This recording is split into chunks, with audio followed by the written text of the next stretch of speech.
Hey guys, it's Clint. Welcome to Sweetcast. It's amazing. I'm back from my business trip. The audio, I know, sounds so much better, and it's so nice actually having my home computer to work on and not recording videos on a cell phone. So welcome. I wanted to talk about KickStarter and do some comparing and contrasting with IndieGoGo, because KickStarter has a tendency to favor books or just products or anything in general that it has a leftist sort of lean to it. Not only that, but they'll also favor this, I don't know what they're calling it now, but where it's like fake capitalism. I'll show you what I mean, but they're trying to tie making money into corporate like charity, basically, and they make that part of the business plan. Think Tom's Shoes. They really, really favor campaigns like this and businesses like this. And in fact, they make life a lot harder. They can make your life extremely hard to get funded on Kickstarter if you're not, agreeing with them politically. So I'm thinking a lot about this because I've got my IndieGoGo campaign for Downcast almost put together. You'll see I don't have my video just yet. I'm going to just do a really quick scroll down here so you can see things. I've got reward tiers and art and covers, and there's that beautiful print done by Jazz Wagamont. Lots of good stuff. I still have more to add to it, but I'm feeling really good about this campaign. That is coming April 2nd. So don't miss out. All right, so if we're talking about comic books specifically on Kickstarter, the way that I like to look at things, and I used to do this well before Comicsgate came around, or at least that I was aware of Comicsgate, and that is I'd go to IndieGoGo or I would go to Kickstarter and just sort of browse through comics.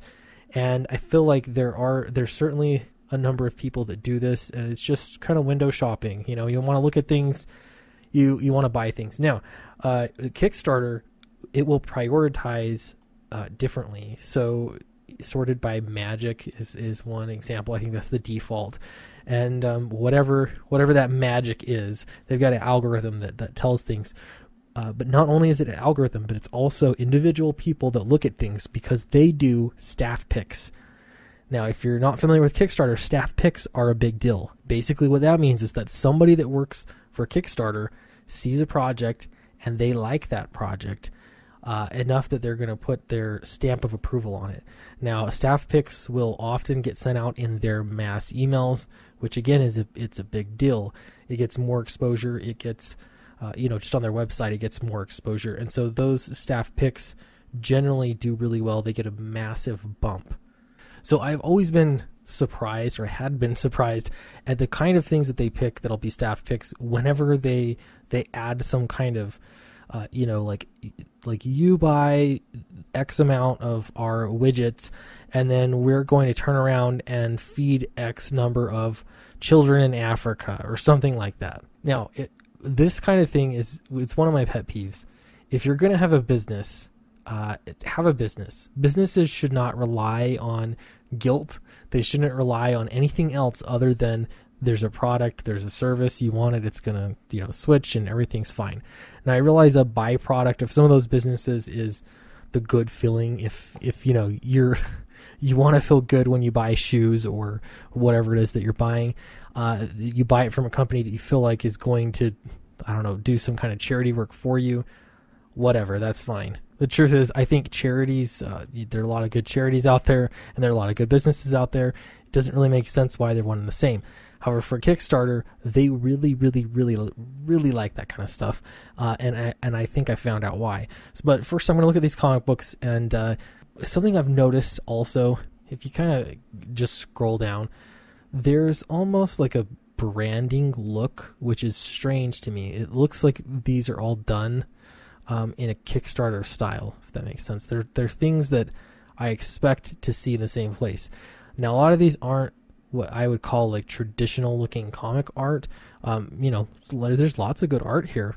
I'm not debating that, but there's definitely sort of a sameness. Like, you can see that there is a preference for some certain aesthetics, and it's no surprise. It's not like it's coordinated. It's that Kickstarter is picking things that they like, and those kind of projects sort of fit together better for Kickstarter. Okay, let's do the same thing for IndieGoGo. I did the same thing. I'm just browsing comics, and you scroll down. This is a very different kind of thing, and I'll keep scrolling so you can see. This Long Harbor book looks really good. I'm going to keep scrolling down. You'll see, in my opinion, they're very, very different kinds of art styles, different kinds of thumbnails. There's more freedom to do what you're going to do. Now, I know I've done a Kickstarter before, and you do really feel restricted with how your campaign needs to look because there's so many like expectations when it comes to Kickstarter. The kinds of art that you see here, I think, are more, they vary more. They don't seem like they have the same kind of branding and look and feel. So that's just an observation. So why does Kickstarter do what they do?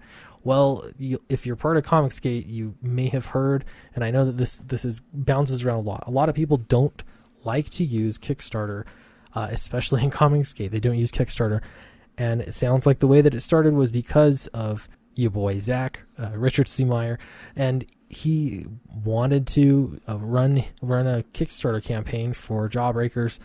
They turned it down. Now, he's not the only one. I looked online, and we're not just talking about comics. We're talking about different kinds of Kickstarter campaigns. But they can absolutely not approve your project, and they will give you no reason why. Because of this, you can't say that there's some kind of a bias based on political reasons or anything else. Really, there's no way of knowing. But it seems like there's a pretty strong case to be made that they are biased against conservatives, especially because if you do a book that has a heavy like social justice lean to it, they really like that kind of thing, and they'll actually push those kinds of things more. It's less about making money and more about, oh, we want your project to happen, but we want you to just give to charity, and we don't want this to be about making money. So I actually went into Kickstarter's charter, and they go through some of their things that are important to them and what basically their mission is and things like that. And they have a whole list of things, but they'll also say Kickstarter will annually donate 5% of its after-tax profit toward arts and music education and to organizations fighting to end systematic inequality as further defined in section da-da-da-da-da. Okay, so they've all but told you. This makes sense now. It makes a whole lot more sense why they favor those kinds of campaigns and businesses that tie themselves to some kind of a charity angle. And that's because they're exactly one of those businesses. They use the charity as like a marketing tool, I guess, to make them look good. And it always has bothered me. If you're going to do charitable giving, then just do it. You don't have to make it part of your why people should buy from you. That's weird. But of course they do the same thing. Not only that, but they're providing money toward education and systematic inequality. So right there you can see they definitely have an extreme liberal lean to the company. So it certainly is there. IndieGoGo, on the other hand, I haven't seen anything like that. They still have the same, the same kind of mission. They're trying to help people get money to do things that they wanted to do or get a little bit of startup money, things like that. And that's basically what they're going for. But they don't have this whole itemized list of charities that they're giving to. At least I can't find it anywhere on their website. So if you're trying to get a comic book funded, if you're trying to get some money for your project, what's the problem with Kickstarter? Well, if you're well known, if it's well known that you're conservative, I would say that you have a very, very, very slim chance of ever getting on their staff picks. I'm also going to say if you're really well known for any of your political disagreements with Kickstarter, then it's very likely that you're not going to be able to even get accepted to get onto their platform. Your project can just be outright denied, and there's not anything that you can do about it. So this is why me and many other people choose to go with IndieGoGo for crowdfunding comics. Those are just some of my observations. I'd love to hear yours because this is a really interesting topic to me. There's a lot more that could be found out sort of under the surface. So I would be really interested actually to be a fly on the wall and see how they do those staff picks and some of the finer details. So please let me know what your thoughts are in the comment section below. If you're interested in Downcast, it's coming so fast. I'll do one more scroll through, but yeah, there's lots of great stuff, lots of great art, and I would love to have you as part of the mailing list so that you can get, a special opportunity there. So thank you very much, and I will see you next time.